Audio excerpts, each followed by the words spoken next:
As you can see, this kind of produce here, all the way down here, is very beautifully done.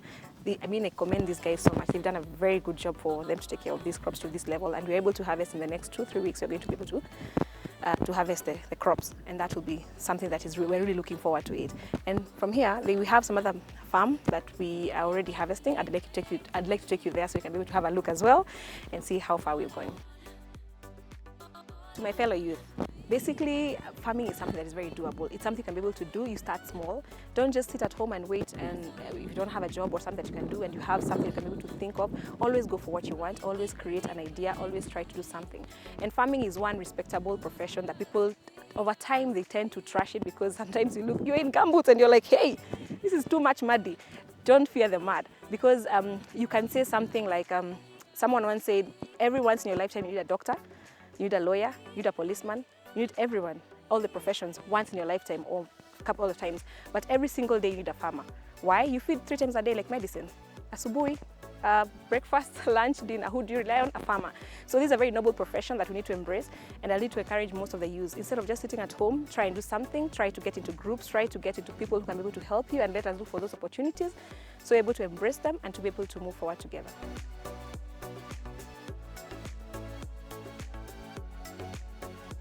Kwa majina naitwa Naomi ama Njoki. Mimi ni mkulimaji wa hapa Kinangop, na shida iko hapa Kinangop ni ya kukosa fertilizer na mbegu. Sasa tangu sikuingia hapa tumeona Shiko ametusaidia sana juu anatununulia viazi, na nimelima viazi kama miaka 3. Shida yenye iko huku juu viazi zinakuwa na bloka mingi. Sasa bloka wakati zinaingilia viazi zinakuwa bei ya chini, lakini tangu Shiko akuje aze kununua viazi hapa tumeona bei iko juu. Sasa tunafurahia.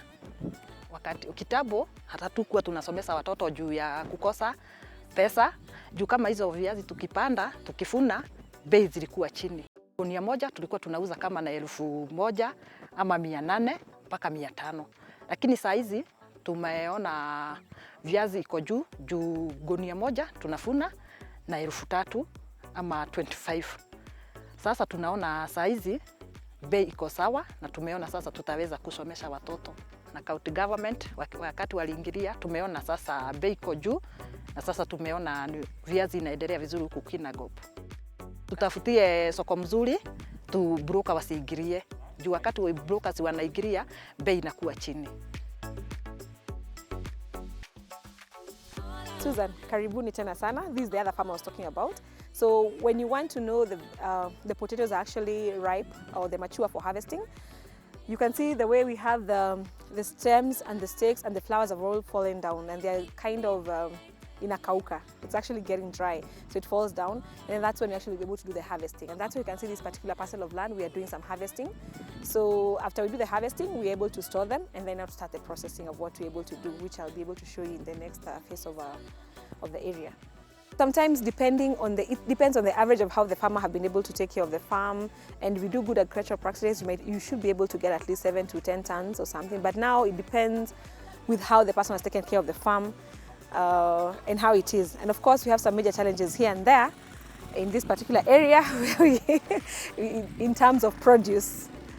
After all, the farmer has put in very good hard work and all this hard work, and after everything is ripe, of course the only flip side we can get is sometimes you can see it's on the road, and sometimes people can be able to see these potatoes are actually mature for harvesting, and you might get a few cases here and there of some people walking in the night and doing something that they're not supposed to be doing. Let me say stealing. So we need security.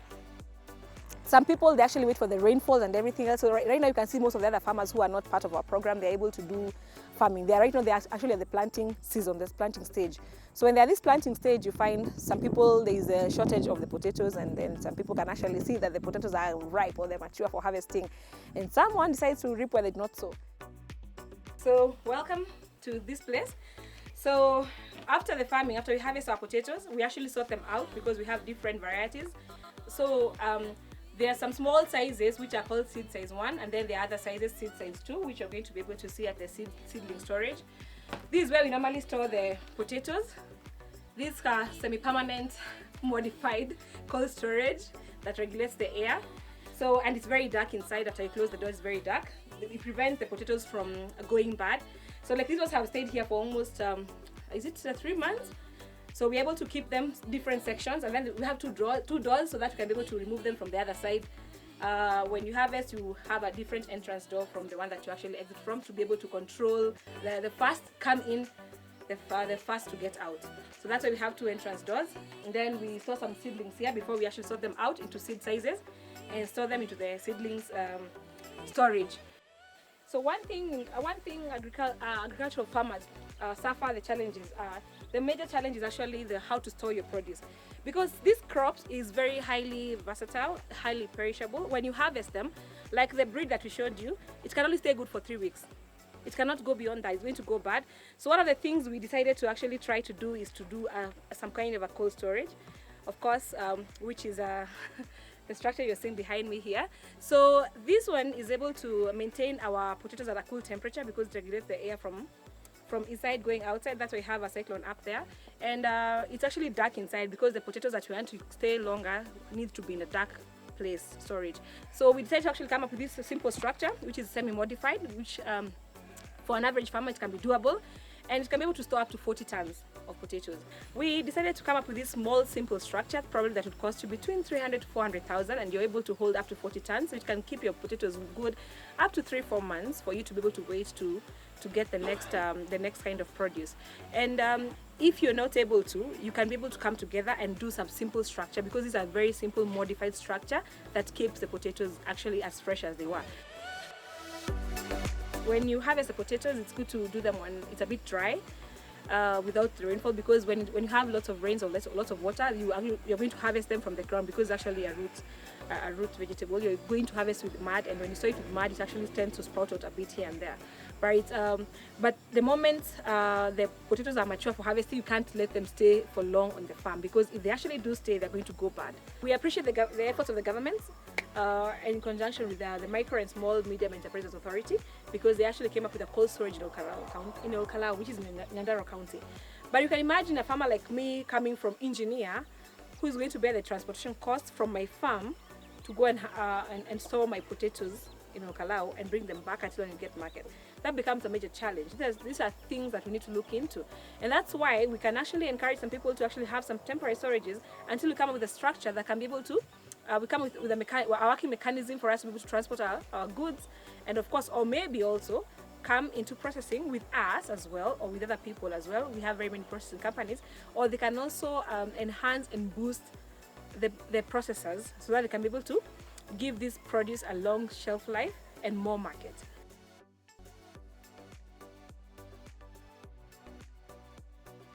Finally, this is now where we get to our end product, and after we get our potatoes, we actually do processing with the ever-changing dynamics of the potato produce. So we came up with a new product that actually is able to serve our clientele. I'll show you the products, and then this is where we are. When you get to the production room, you actually have to be able to go take a shower. You change everything into more appropriate, food appropriate production area. Get into a sanitizer. Then you have to change everything after you take your shower and change into the production room area for the food area. And you have to cover yourself everywhere. What you have right here is the mashed potato flour. We have the raw potato flour, which is green in color, that is used for baking, gluten-free baking, to thicken your sauces, to do all that kind of stuff that you want to do, to coat your foods like bhajia, chicken, and all that. So you do that one. That was used the green flour for. Then the red one is the instant mashed potatoes. So whenever you want to make a very quick fix meal, you just put hot water, add salt, add whatever you want to add, all the flavors you want to add, then you put the flour as you stir, and that's it. You get your instant mashed potatoes. Then we have the blue one that it's added a flavor. It's an instant mashed potato, and it's actually flavored. So it has garlic and butter. For our for the potato flour, the demand is quite high, and we have lots of people always asking for produce, customers, because this is a very quick fix meal. So for any other person who actually wants to get into processing, and especially into potato processing, which is actually give the farmers a very good price as well, and to give the solutions, we welcome everyone and all the ideas and all the stakeholders to actually think through this, and for us to move forward as a county and as a country and as people as well.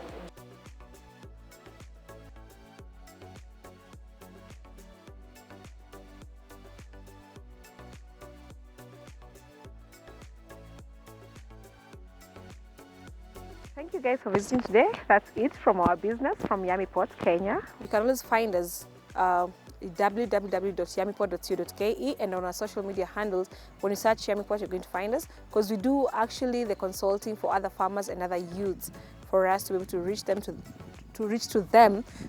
practice the good agricultural practices, for us to get the good farm produce and the right produce, and for us to do value addition. We actually train guys into doing this value addition for us to meet the mass market and for everything else.